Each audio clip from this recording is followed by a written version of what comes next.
Story begins with a notorious man who left 20 victims in his wake and yet somehow found himself walking free. He was released into the world under the pretense of a psychological impairment caused by medication side effects which left the public in a state of absolute fury. Outside the courthouse, a sea of angry people screamed for justice while the man sat in a wheelchair pretending to be a fragile shadow of his former self. Behind that wheelchair stood the person responsible for this outcome, a man named Bayan Hajal, who seemed entirely too cheerful for the situation. Even as the crowd threw insults and objects at him for defending such a monster, he maintained a playful smirk and a wink for the cameras.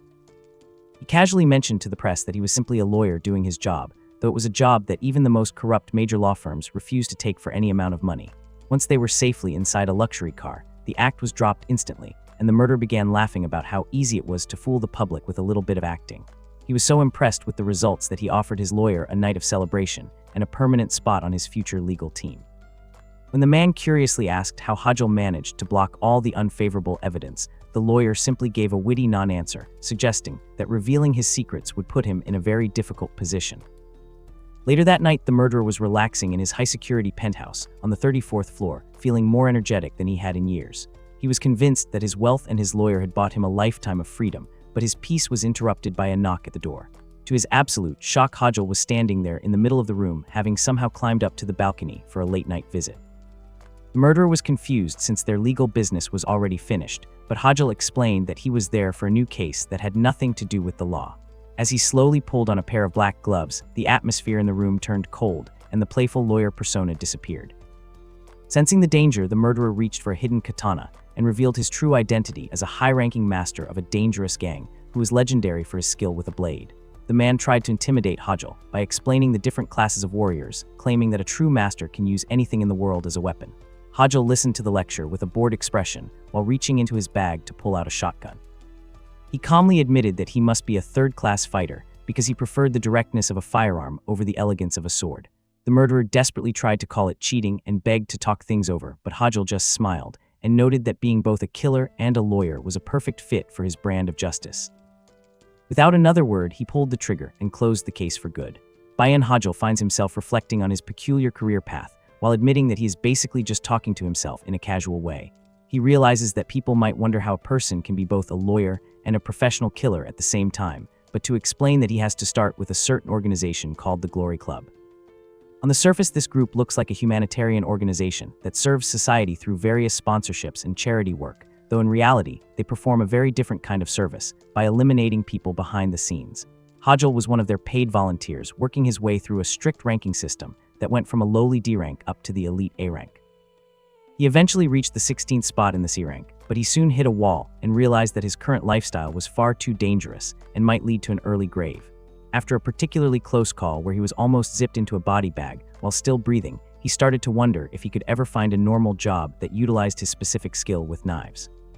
He briefly considered becoming a sushi chef before a giant billboard caught his eye and suggested that a person could change their entire life by becoming a lawyer.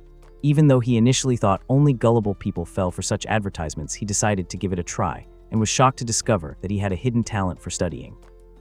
He found memorizing legal codes to be much easier than survival training, and he loved the idea of making a living by pushing a pen instead of risking his life every single day. He used the money he earned from his dangerous past to open his own law office and expected to become rich immediately, but reality hit him hard when he failed to get a single case for 5 straight months. Just as he was standing on a bridge feeling completely hopeless and weighed down by debt, his phone rang with a case that promised a massive legal fee.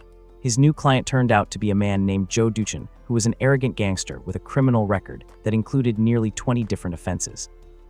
Duchin was incredibly disrespectful and treated the meeting like a joke, but Hajal maintained a calm smile, while internally deciding to let the rudeness slide exactly 3 times before taking action.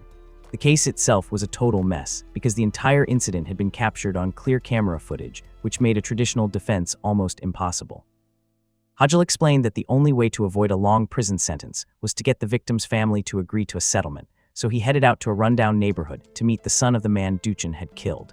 The young man named Jihu was living in poverty, but he was consumed by grief and refused to even look at the settlement agreement for 1 billion won. Jihu asked a very difficult question about whether any person could truly forgive the one who took their parents away, and Hajal found himself momentarily speechless. The somber moment was interrupted when 2 debt collectors from a local syndicate burst into the room and began bullying the young man over an old debt. Hajul initially tried to stay out of the conflict and pretend he was just a passerby, but he accidentally left his paperwork behind and had to return to fetch it. When one of the thugs became violent and struck him across the face, something inside the former assassin finally snapped. He decided to give the thugs a live demonstration of the law by quoting specific articles of the criminal act while systematically dismantling them with his combat skills.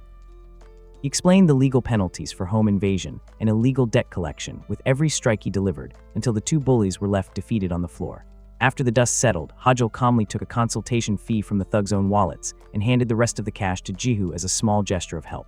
The young man was so impressed by this display of force that he decided to hire Hajul for a much more serious task. Instead of signing the settlement, he offered the money back and made it clear that he wanted the lawyer to use his unique skills to permanently handle the man who destroyed his family. The moment Jihu asks for an assassination instead of a settlement, Hajul is caught completely off guard. He tries to maintain his professional facade by suggesting the boy go to the police, but his attempt at a cool departure is ruined when he accidentally tries to climb back out of the window he broke into earlier. Feeling the sting of embarrassment, he decides to play it off as a natural mistake and walks through the door while a much more profitable idea begins to take shape in his mind. He realizes that if he settles the case, defends the gangster in court, and then takes a second contract to finish the job, he can walk away with twice the money. With his debts finally looking manageable, he promises Jihu that he will personally make sure the murderer is handled nice and clean. When Jihu later visits Hajul's law office, he discovers that the place looks less like a center for justice and more like a tower of despair used by loan sharks. He finds Hajul aggressively smack-talking an old television to make it function, and is soon treated to a cup of instant coffee while the lawyer casually enjoys a premium latte. Hajul attempts to frame his cheap hosting as a health-conscious choice for a growing student before getting down to the grim reality of the case. He explains that getting a man like Duchin released is nearly impossible because the evidence is so blatant that not even the president could intervene. This leads to a moment of internal panic for Hajul, who realizes his perfect double payday plan is falling apart before it has even begun. Tide turns when Jihu mentions how people in movies often solve cases by sneaking into places and tampering with evidence. Hajul initially scoffs at the idea until he realizes the boy is a genius, realizing that his years of training as a professional killer are the perfect tool for destroying digital records. He spends the night rappelling into secure buildings and falsifying data, using his unique background to make the overwhelming evidence simply vanish. By the time he meets the justice-obsessed prosecutor Han Yungwi outside the courthouse, Hajul is confident enough to ignore the man's warnings about the judgment of the law. Back at the office, Jihu is eager to start the next phase of the plan, but Hajul stops him with a surprising revelation about the footage he stole. By analyzing the way the car's suspension adjusted during the crash, Hajul determined that a third person was in the vehicle and switched seats with the gangster after the accident. The real culprit might still be hiding behind the scenes, making a simple assassination much more complicated. Regardless of the risk, Hajul suits up in his secret weapon room, determined to secure his money by any means necessary. Hajul's plan involves a direct infiltration of the gang's headquarters, which ironically turns out to be a Chinese restaurant. Disguised as a delivery man, he walks into a room filled with tattooed thugs who are busy celebrating their hollow legal victory and mocking their victims. The atmosphere is tense as the gangsters grow suspicious of a delivery box that doesn't smell like food, and Duchin quickly recognizes Hajul's voice through the helmet. Realizing he is heavily outnumbered, Hajul decides that the time for subtle lawyering is over and switches back to his primary skill set. As he begins to dismantle the entire gang with his fists, he calmly notes that he plans to beat them all to the brink of death and still walk away innocent due to his favorite legal loophole of insufficient evidence. Hajul stood amidst a cloud of dust and defeated thugs, looking down at Joe Duchin with a mix of pity and annoyance as he explained that the man had single-handedly ruined their professional relationship. The gangsters were understandably confused about why their own lawyer was currently trying to take them apart, especially since they were in their own secret hideout. Duchin tried to mock Hajul's thin frame, suggesting that a lawyer was no match for a room full of seasoned criminals, but Hajul was busy reflecting on the hellish training he had survived during his days at the Glory Club. He recalled enduring experimental tear gas that felt like having his throat slit daily, a pain designed to forge survivors out of mere men. Hajul tried to maintain his cool while pulling a secret weapon from his delivery box, thinking about how he had lived through every single day of that misery just to reach this point. However, his attempt at a dramatic finish turned into a blinding disaster when he realized he had accidentally grabbed a high-grade flashbang instead of the intended gas. The entire room was suddenly plunged into white light and painful disorientation, leading to a chaotic scene where the gangsters were stumbling around like confused dancers. Hajul himself was cursing his own eyes, though he managed to stay on the offensive by relying on his pure survival instincts. Even while disoriented, Hajul maintained his focus by reciting various articles of the criminal code as he delivered precise strikes to his opponents. He calmly informed the thugs of the exact fines and prison sentences associated with their crimes of extortion and threatening behavior, while systematically dismantling them one by one. He took great pleasure in explaining that he would beat them all to the brink of death and still walk away legally innocent due to the lack of evidence. By the time the spots finally cleared from his eyes, the room was full of groaning men and a very submissive Joe Duchin, who was suddenly much more interested in answering questions with absolute sincerity. Once the physical business was handled, Hajul began digging into the digital life of the gang and discovered a suspicious stock reading room that promised astronomical profits to gullible investors.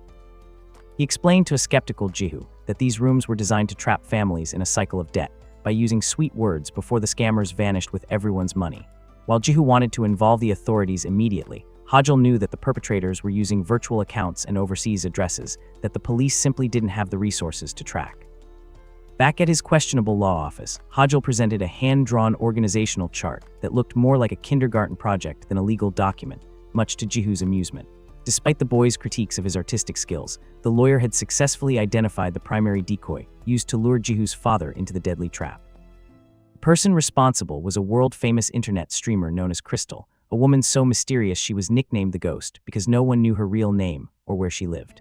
With a confident smirk that suggested things were about to get much more interesting, Hajul revealed that he had already devised a way to bypass her anonymity by using her own live broadcast as a backdoor.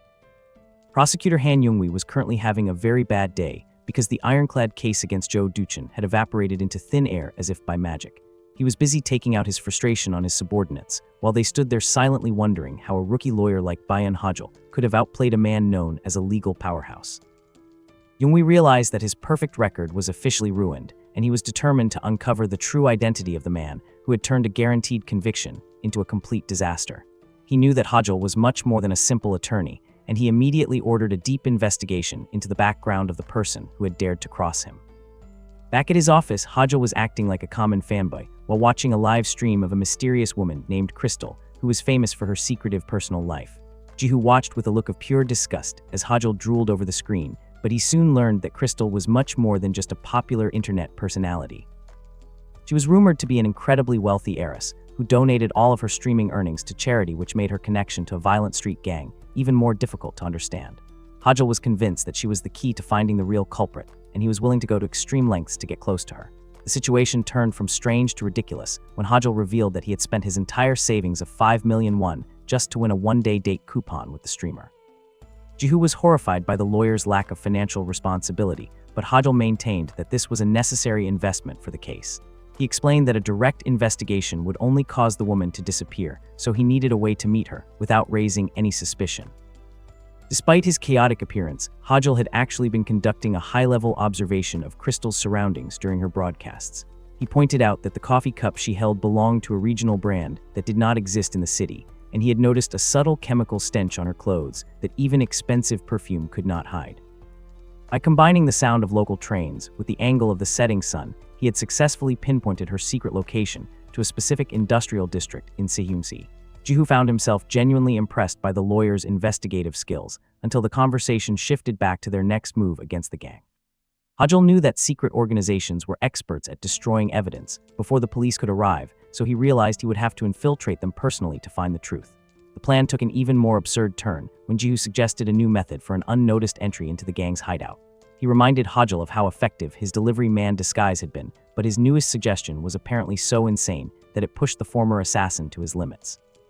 Hajul found himself screaming in the middle of his office about how he absolutely refused to participate in such a crazy scheme. He was a man who had survived hellish training and life-threatening battles, yet he was currently being tested by the ridiculous ideas of a teenager who didn't seem to understand the meaning of the word safety. Jihu claimed that he had found a foolproof way to infiltrate the gang's hideout without raising any suspicion, but when he leaned in to whisper the details, Hajul was immediately filled with a sense of pure dread. The former assassin recoiled in total disbelief, screaming that the boy was absolutely out of his mind and that there was no way he would ever agree to such a ridiculous plan. Jihu remained remarkably calm as he held up an advertisement for a beauty product, explaining that with the right makeup and a bit of strategic padding, anyone could be transformed into a completely different person. Hajul desperately tried to suggest alternative methods like being a stealthy ninja or even turning invisible, but Jihu was insistent that Hajul possessed exactly the kind of face that would look quite pretty in a wig. Despite his initial protests about the difficulty of the task, Hajul soon found himself sitting in front of a mirror while Jihu went to work with a mountain of cosmetics. When the transformation was finally complete, the lawyer was stunned to see a girl named Hyren staring back at him, looking so natural that even a professional idol might feel a bit of competition. Jihu was clearly enjoying the moment far too much and encouraged Hajul to practice his high-pitched acting, leading to a truly awkward exchange that made the boy feel physically ill. Hajul realized that since he had already gone this far, he had no choice but to see the mission through to the end, regardless of how uncomfortable he felt in his new skin. The plan was put to the test the moment they approached the gang's industrial hideout, and Hajul was relieved to find that his disguise was working perfectly. The thugs outside were completely fooled by his feminine persona and quickly escorted the supposed newbie streamer inside with an unsettling amount of enthusiasm. As Hajul walked through the factory, he noticed that the atmosphere was heavy with despair and far removed from the glamorous world of internet broadcasting. He was finally led to a private room to meet the mysterious Crystal, who looked like a shadow of her online self, with eyes that seemed to have forgotten the meaning of hope. Hajul knew he had to gain her trust to find out the truth about the hidden boss, so he decided to play the part of a friendly sister and asked for a comforting hug. To his absolute surprise, Crystal leaned in and whispered a chilling warning into his ear, telling him to run away immediately if he wanted to stay alive. The lawyer realized in that moment that the girl wasn't a willing participant in the gang's crimes, but was likely another victim of their cruelty. Before he could react to her warning, a clumsy movement sent a cup of hot coffee flying directly onto his clothes, causing a minor disaster that sent Crystal into a panic. She was genuinely worried that her new friend would suffer a serious burn and rushed off to find a change of clothes from the company's wardrobe. When she returned, Hajul was horrified to see that the only available outfit was an incredibly skimpy uniform that left almost nothing to the imagination. As Crystal insisted on helping him change out of his wet clothes, Hajul felt a cold sweat breaking out under his makeup. He realized that if he didn't find a way out of this situation fast, his entire secret identity would be exposed in the most embarrassing way possible. Crystal was being aggressively helpful and insisted that Hyren get those wet clothes off immediately to avoid a serious burn. She even suggested they could just shower together, since they were both girls, which sent Hajul into a state of absolute internal panic.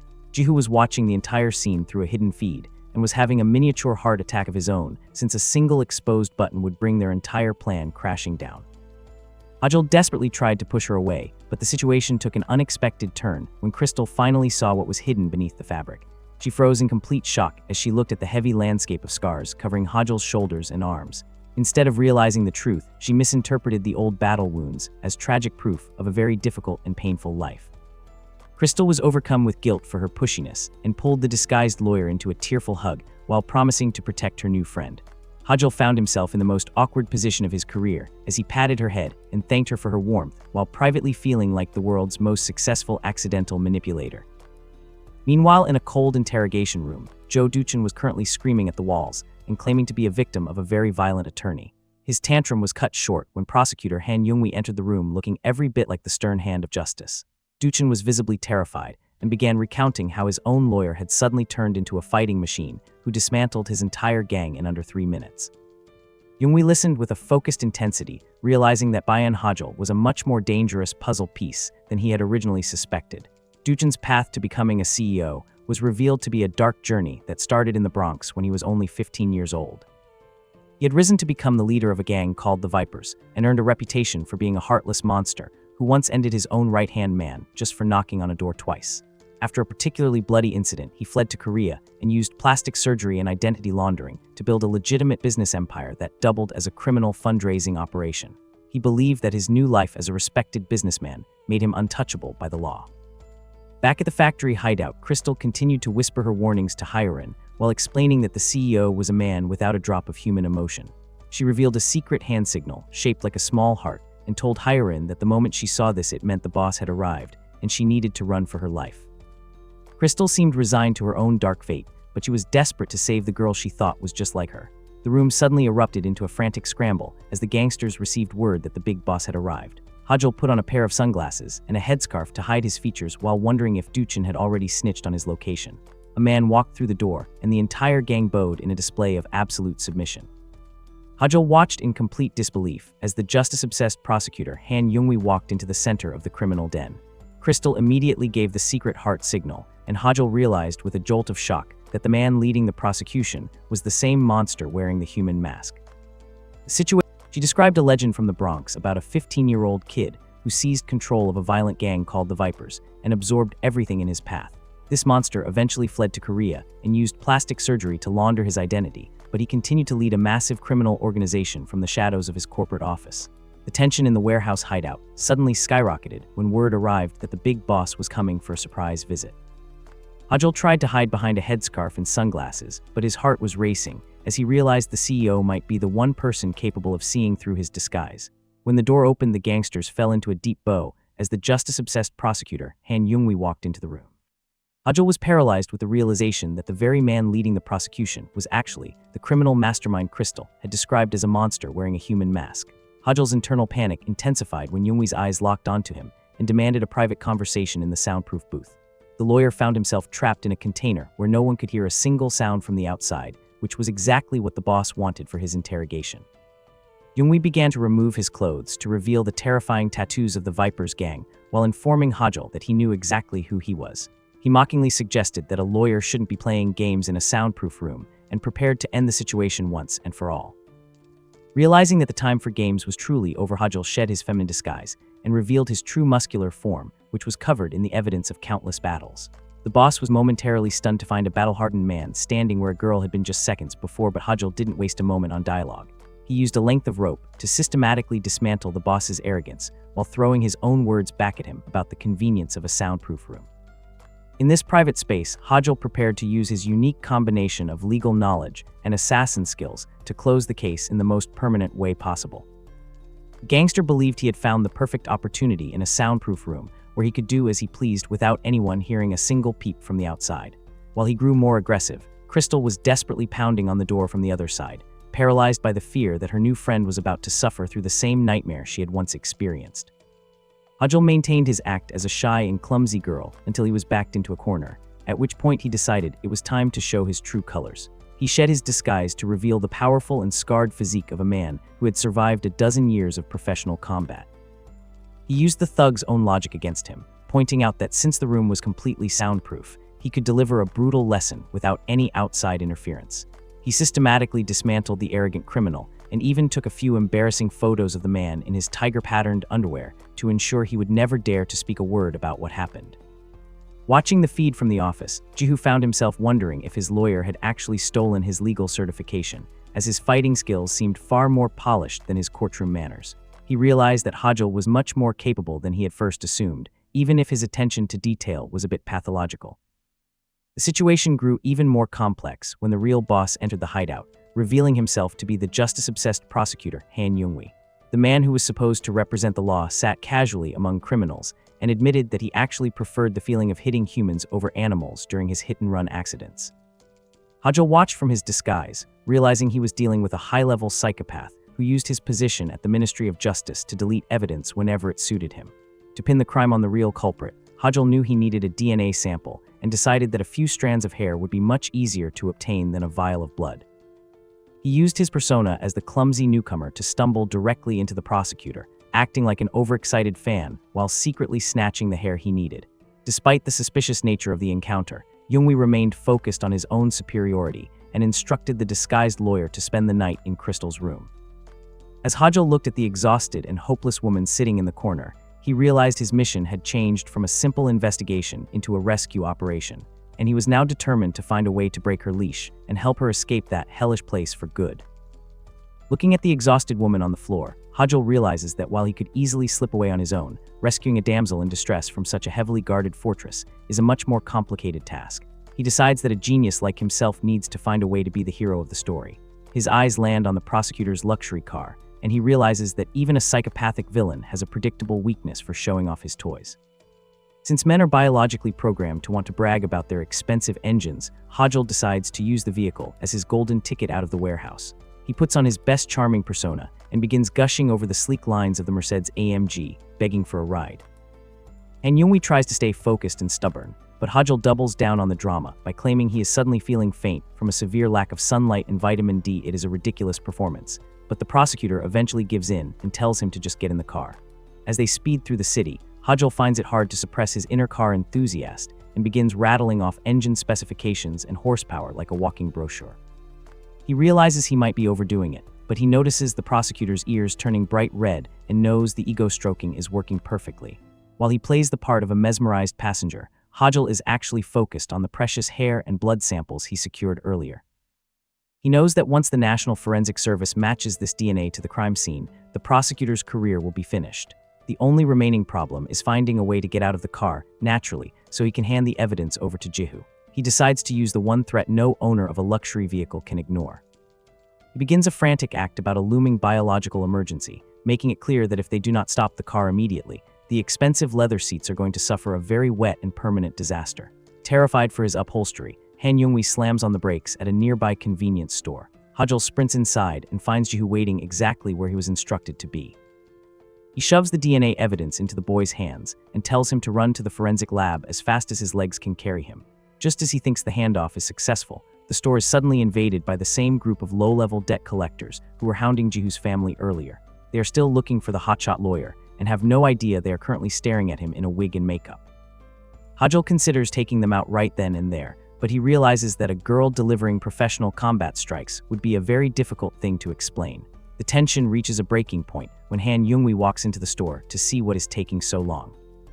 One of the thugs makes the fatal mistake of trying to intimidate the prosecutor, who responds with a chilling display of effortless strength. Han catches a punch with one hand and calmly explains the legal consequences of trespassing and assault before slamming the man into the floor with enough force to end the fight instantly. As the prosecutor looks around the rundown office, his eyes land on a discarded nameplate for the great Bayan Hajil. He realizes with a dark and amused smile that he has accidentally wandered directly into his rival's home base. He turns his attention toward Jihu and notes that they have met before during the case involving the boy's father. The mask of the justice-seeking prosecutor slips away entirely as he looks the boy in the eye and asks just how much longer he intended to keep up the act. Hajil watches from the sidelines, realizing that his secret identity and his client are now standing on the edge of a very dangerous revelation. Han Yungwi has a memory that would make a professional detective jealous as he recalls tiny details from a past court hearing to prove he knows exactly who the young man in the office is. He starts wondering why the son of a victim would be hanging out in the workplace of a defense lawyer, and concludes that Bayan Hajil must be playing both sides of the case for a bigger payday. The sound of approaching police sirens interrupts his interrogation and provides Hajil with a perfect excuse to act like a terrified woman and pull the prosecutor away before any identification checks can happen. Yungwi decides to leave, but notes that a very interesting idea for a family reunion has just occurred to him. Back at the hideout, Hajil realizes that his rival is much smarter than he looks, and that his feminine disguise is reaching its expiration date.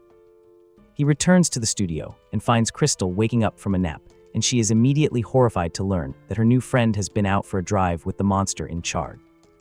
Crystal explains that trying to escape is a death sentence and shares a grim story about a previous streamer and manager who tried to run away and were handled in a way that left the entire organization paralyzed with fear. Despite the danger, Crystal hands over her most precious possession, which turns out to be her real resident registration card. She reveals that her true name is Choi Bok-soon, and she wants someone to remember the real person she used to be before she was trapped in this dark world. The somber moment is cut short by a call from the boss, who orders them both to report to a specific broadcast area for an urgent update. They arrive at a room that has been designed to look exactly like a subway car, which is easily the most unsettling piece of set design Hajil has seen so far. The prosecutor is waiting there with a pistol and a very twisted lesson about the organization's hiring practices. He explains that their top priority when selecting streamers is a total lack of family, because it makes the inevitable cleanup much easier if something goes wrong. He has realized that the girl standing in front of him is actually the lawyer who has been causing him so much trouble, and he decides to use the truth to destroy the bond between the two women. Yungwi hands the gun to a devastated Crystal and encourages her to take revenge on the man who deceived her and used her for information. Crystal is overwhelmed by the feeling of being betrayed once again and actually pulls the trigger, but the only sound in the room is a harmless click. The prosecutor mocks her for being so gullible and notes that only people who know which side to choose get to survive in the end. He reloads the weapon and fires a real round at the woman, but Hajil moves with the speed of a professional assassin and takes the bullet in his own shoulder to protect her. Despite having a fresh wound and losing blood, Hajil maintains a remarkably calm expression and begins a technical lecture about the physics of a Glock 19. He calculates the weight of the firearm and its ammunition down to the last gram to prove that he knew the magazine was empty the moment he saw it. He uses the prosecutor's confusion to launch a counterattack and delivers a flip that sends the man crashing into the floor. Hajil admits that he is probably going to die of blood loss if he doesn't hurry, but he still finds the energy to joke about how he plans to give the boss a very thorough beating. The situation takes another turn for the worse when Youngwi calls for backup, and a hallway full of armed thugs appears to finish the job for their leader. The situation has turned into a high-stakes standoff, and while Hajil is busy putting on a brave front, he realizes that the bullet wound is a lot more than just a flesh wound. He calculates that he has about 10 minutes before blood loss turns him into a permanent part of the floor decorations, so he decides to spend those precious minutes being as annoying as possible. He mocks the quality of modern firearms by suggesting the prosecutor is using a paintball gun that failed to even make his internal organs flinch. When Youngwi tells him to wipe the nervous sweat off his face, Hajil is quick to correct him by explaining that it is actually just a biological mixture of sodium and chlorine. The prosecutor is tired of the wordplay and demands to know where the evidence for the hit-and-run case has been diverted. Hajil casually suggests that the evidence might have performed its own hit-and-run and disappeared into thin air. Youngwi remains unimpressed and points out that evidence becomes completely meaningless if the person holding it is no longer around to present it. Looking at the sea of thugs blocking his only exit, Hajil realizes that a normal escape is impossible, but he refuses to lie down in a coffin before he has achieved his lifelong goal of owning a decent-sized apartment. He suddenly leaps toward the ceiling and uses the overhead rails to vanish into the shadows just as the lights go out. The room is plunged into total darkness, leaving the thugs fumbling around like confused children at a haunted house. They grow terrified when they realize their mysterious opponent is specifically targeting their eyes with surgical precision. One thug tries to use modern technology by ordering his men to turn on their phone flashes, but Hajil is already 3 steps ahead of them. Criminals start whispering about ghosts and echolocation, but Hajil laughs at their wild imaginations. He explains that in this high-tech era, a simple VR headset with an infrared camera function is all he needs to see their ugly faces brighter than their own futures. He systematically dismantles the entire group while making a mental note about how useful gaming equipment can be in a life-or-death struggle. Once the floor is covered in defeated thugs, he turns his attention back to the prosecutor and begins splashing a clear liquid all over the room. Youngwi initially thinks it is just water until the unmistakable scent of gasoline fills the air. Hajil takes a moment to give a psychology lesson on sensation seeking, explaining how some people have such high thresholds that they need to perform life-threatening actions just to feel a spark of life.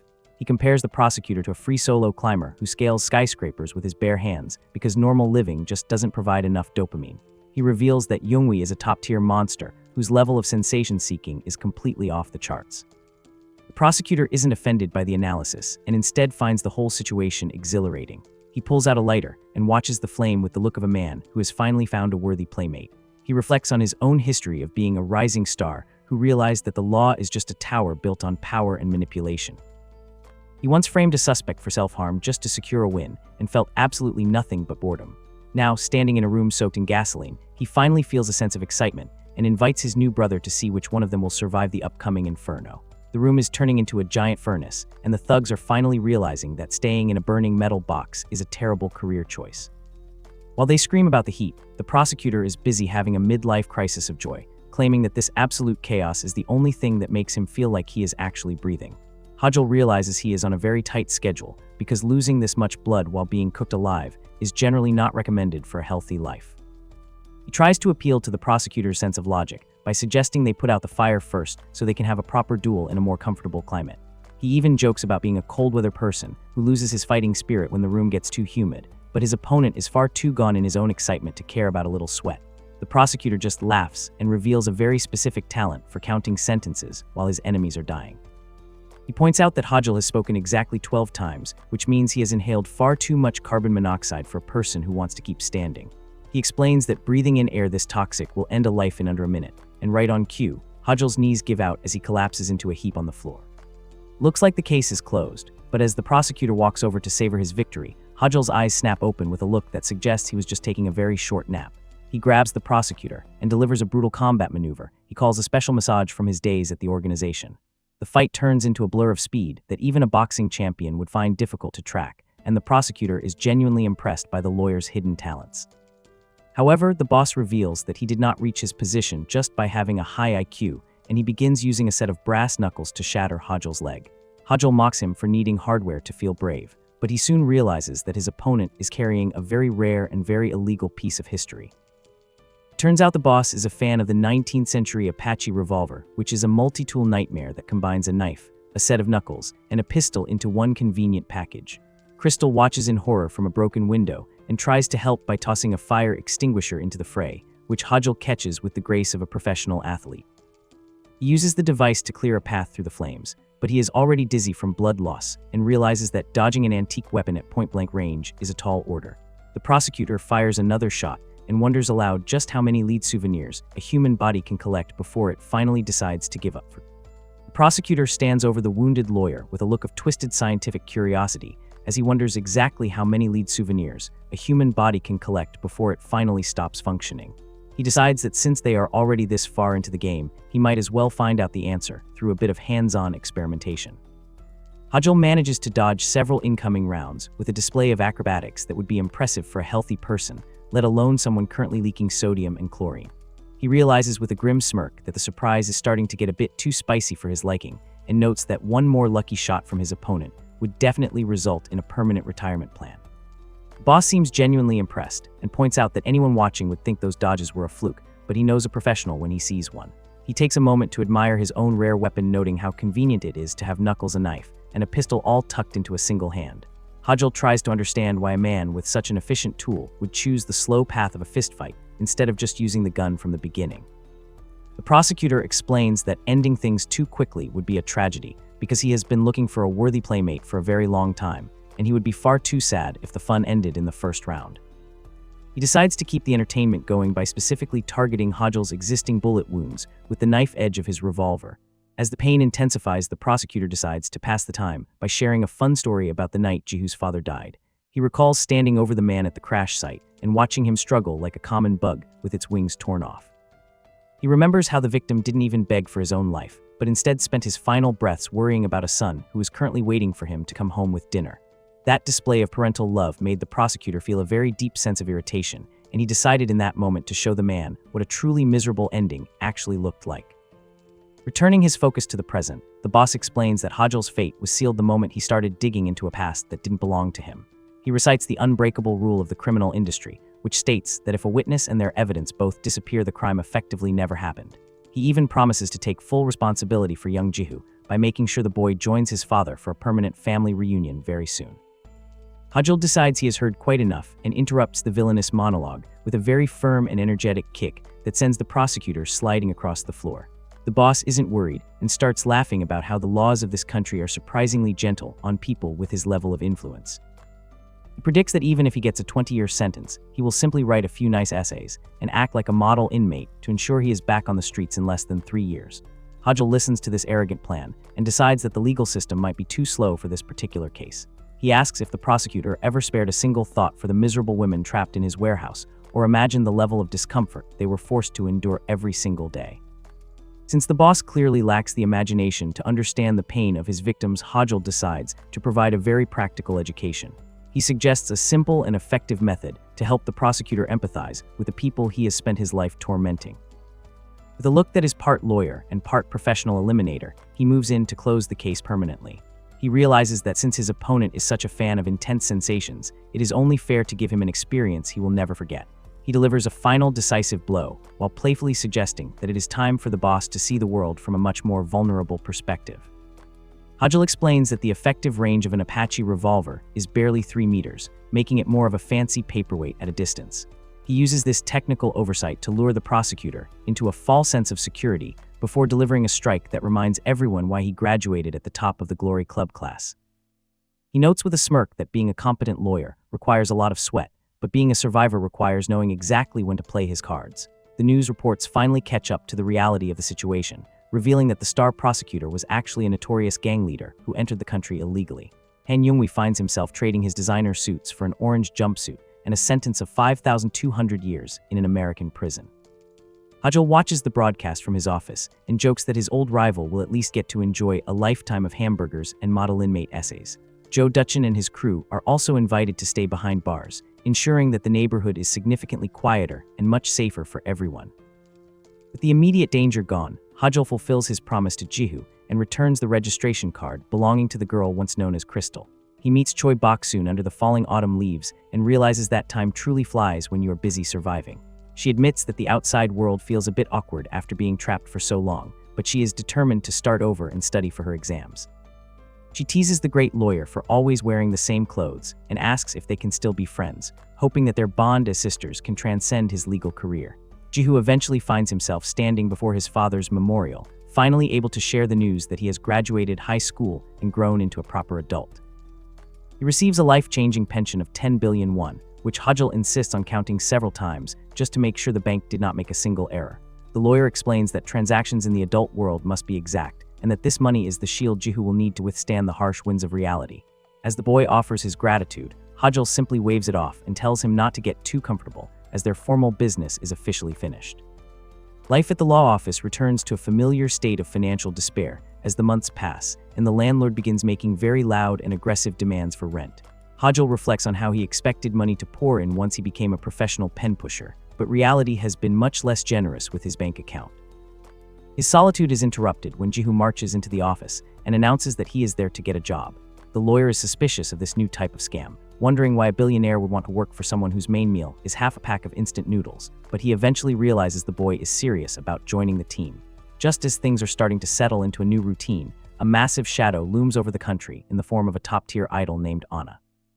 As the star of the group Arya from Hell, she has the entire nation under her spell, yet beneath the glamorous stage lights, a very dark secret is taking root. The story takes a somber turn as the famous singer is seen alone and terrified, desperately begging for help.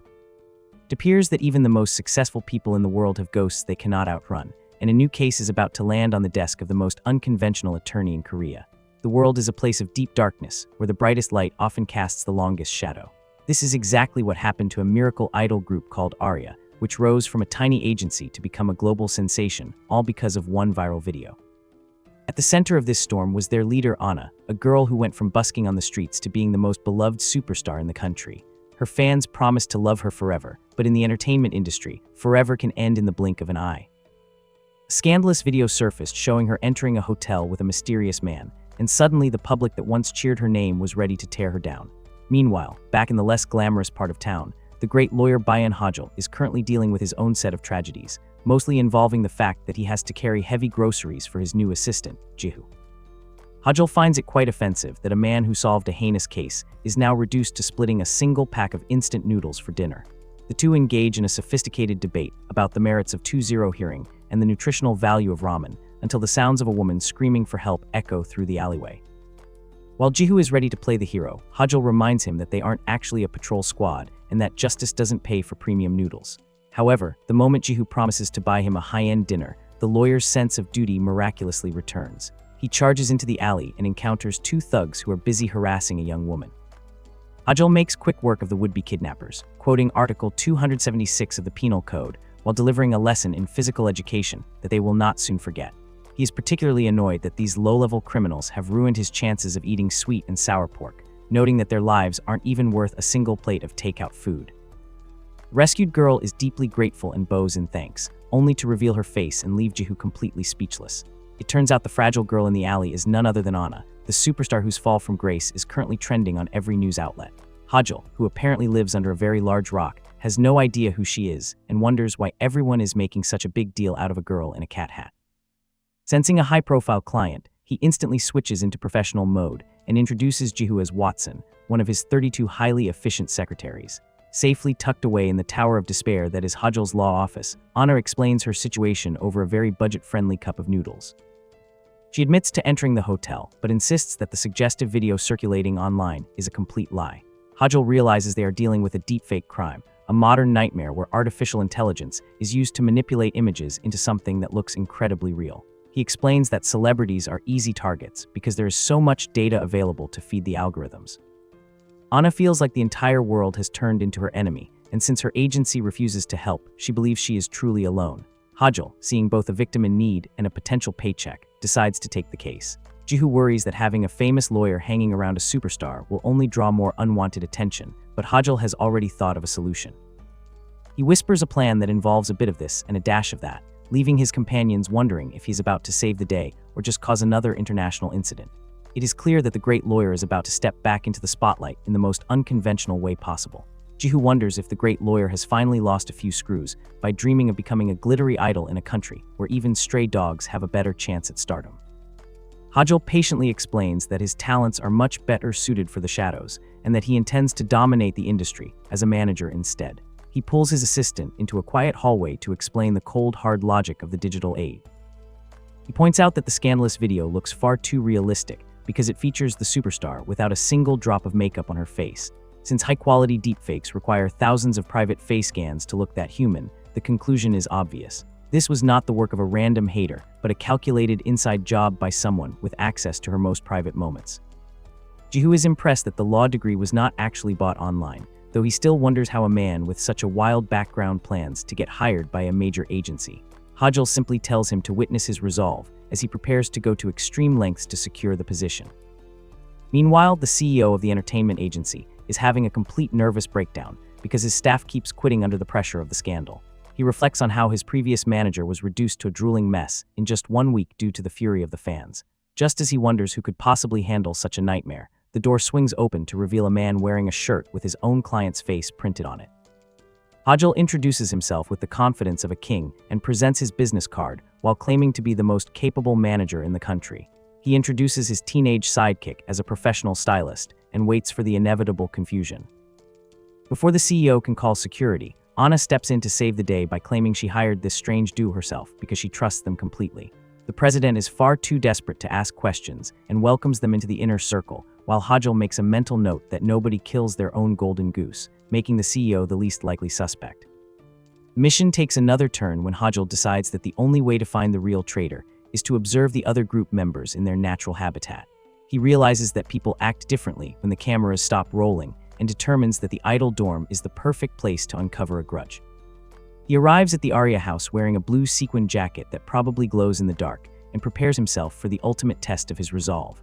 As the idols greet their new uncle manager with casual warmth and ask about his lunch preferences, Hajil realizes that the quiet life of a lawyer was never supposed to be this sparkly or this dangerous for his personal dignity. With that, the story comes to an end. I hope you liked it. Don't forget to subscribe to Senpai Respawn